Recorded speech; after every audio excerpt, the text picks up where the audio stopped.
अजित पवार यांच्या अपघाती निधनानंतर दोन्ही राष्ट्रवादी काँग्रेसच्या विलिनीकरणाची शक्यता दाट होत असताना भाजपकडून पडद्यामागून हालचाली सुरू झाल्या आहेत. अजित पवार यांच्या निधनानंतर अवघ्या चौथ्या दिवशी शनिवारी राष्ट्रवादी काँग्रेसच्या बैठकीत त्यांच्या पत्नी सुनेत्रा पवार यांच्या पक्षाच्या विधिमंडळ पक्षनेतेपदी निवड केली जाणार आहे. दोन्ही पक्षांच्या विलिनीकरणानंतर राष्ट्रवादीचे नियंत्रण शरद पवारांच्या हाती जाऊ नये यासाठी ही खेळी असल्याची चर्चा राजकीय वर्तुळात आहे. अजित पवार यांच्या मृत्यूपश्चात राष्ट्रवादी काँग्रेसची धुरा कोणाकडे असा प्रश्न उपस्थित झाला आहे. शरद पवार यांच्या राष्ट्रवादी काँग्रेसमधून गुरुवारी विलिनीकरणाच्या विषयाला वाचा फोडण्यात आल्यानंतर नेतृत्वाचा प्रश्न निकालात निघेल असे बोलले जात होते. मात्र याला राष्ट्रवादी काँग्रेसमधील एका गटासह भाजपचाही विरोध असल्याचे बोलले जाते.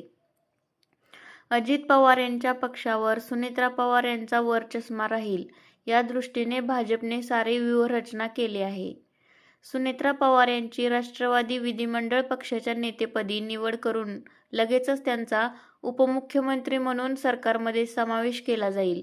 सुनेत्रा पवार यांच्याकडे पक्षाची सूत्रे सोपवल्याने भाजपला राष्ट्रवादीवर नियंत्रण ठेवणे सोपे जाईल, हे त्यामागचे गणित आहे.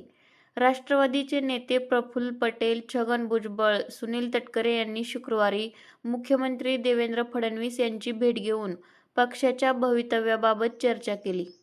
सुनेत्रा पवार यांची नेतेपदी निवड करून त्यांना सरकारमध्ये समावेश करण्याचा फडणवीस यांचा होकार दिला आहे.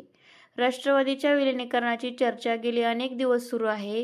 ही चर्चा अंतिम टप्प्यात होती असा दावा राष्ट्रवादी शरद पवार गटाचे नेते जयंत पाटील यांनी गुरुवारीच केला होता.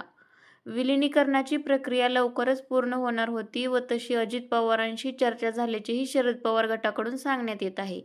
या पार्श्वभूमीवर दोन्ही पक्ष एकत्र आले तरी राष्ट्रवादीचे नेतृत्व पवार गटाकडे जाऊ नये असा भाजपचा प्रयत्न आहे. कारण पुढील निवडणुकीत राज्यात प्रबळ विरोधी पक्ष तयार होऊ नये असा भाजपचा प्रयत्न असेल. राष्ट्रवादीतील फुटीत भाजपचा हात असल्याचा आरोप शरद पवार गटाकडून नेहमी केला जातो. त्यामुळे एकत्रित राष्ट्रवादीवर पूर्ण नियंत्रण आल्यास पवार गटाकडून भाजपसमोर आव्हान उभे केले जाऊ शकते. या पार्श्वभूमीवर भाजपने राष्ट्रवादीतील आणि पवार कुटुंबातील नेतृत्व संघर्ष कायम ठेवण्यासाठी ही खेळी खेळल्याचे बोलले जात आहे.